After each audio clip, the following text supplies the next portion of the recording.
O Brasil e o globalismo. Dando continuidade ao vídeo anterior, vamos falar sobre as influências e consequências do globalismo no Brasil. Peço a todos que se inscrevam no canal e dê seu like ou dislike, comente e compartilhe para ajudar na interação e divulgação do vídeo. Desde já agradeço a audiência.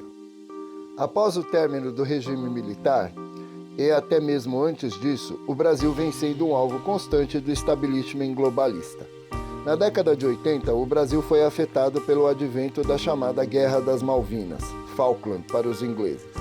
Com a decisão da Argentina de tentar invadir e retomar a posse dessa ilha, localizada ao sul da América do Sul, o Brasil se viu involuntariamente envolvido num conflito que, se não representava um perigo maior em termos bélicos, se concretizou em grande prejuízo para o país no médio e longo prazo. A Argentina invadiu a ilha e desafiou a Inglaterra a retomá-la, alegando que, pela proximidade do território argentino e por já ter pertencido à Espanha no passado, teria então legitimação no ato de invasão e no direito à posse dessas ilhas.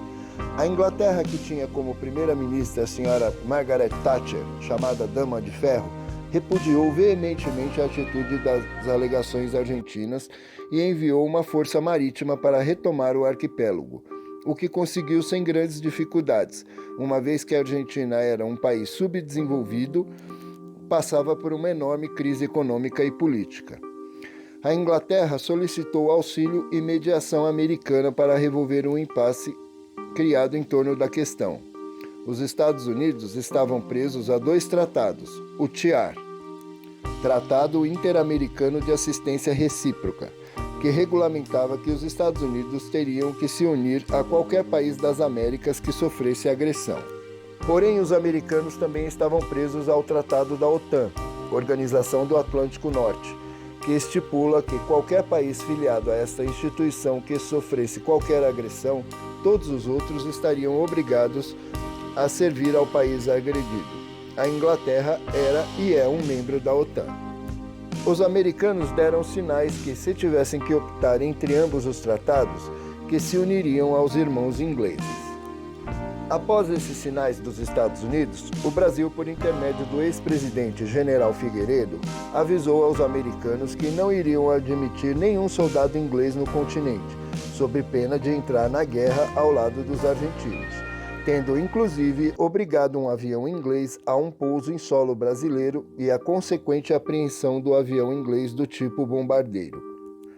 Após 74 dias de conflito, a frota inglesa venceu a guerra, retomou as ilhas e submeteu a Argentina a multas pesadíssimas, além dos custos da própria guerra em si. No período pós-Guerra das Malvinas, os países da América do Sul passaram a ser vistos com grande desconfiança pelas nações desenvolvidas, uma vez que esses países haviam dado mostra de independência e de não submissão ao bloco dominante. O Brasil e toda a América Latina passaram a sofrer um processo lento e progressivo de desindustrialização que enfraqueceu e dificultou sobremaneira o seu desenvolvimento. Na década de 90, o Brasil passou por um conturbado período político, com más administrações e mesmo o impeachment de um presidente eleito por motivos que hoje sabemos que seriam insuficientes para tal decisão da época.